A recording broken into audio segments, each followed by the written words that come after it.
শেষ শেষ।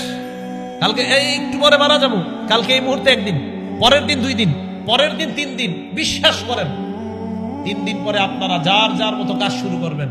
4 দিনের দিন আর ইবনে হাবিবের জন্য কিছু একটা করা দরকার। আচ্ছা 7 দিনের দিন ভুলে গেছেন। 1 মাস পরে সবাই সবার মতো। 1 বছর পরে কিসের কি আর ইবনে হাবিব কোথায়, কে সে কি, সব শেষ। ওয়াতাতাযাক্কারুল মাউত ওয়াল বিলা, তুমি মরে যাইবা, মরার পর পচে যাইবা, ওটা নিয়ে ভাবো।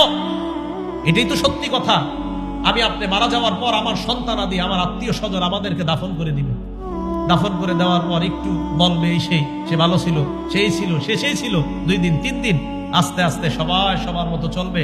আপনার বাড়ি গাড়ি সব রয়ে গেল।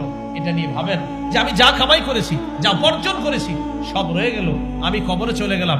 ভাইও আজকে থেকে ভাবেন, আজকে রাতে মাথাটা বালিশে লাগান, একটু সময়ের জন্য ল্যাপটা মুড়ি দেন, কম্বলটা মুড়ি দিয়ে চোখটা খোলেন, দেখবেন আপনি অন্ধকার, কিছু দেখা যায় না।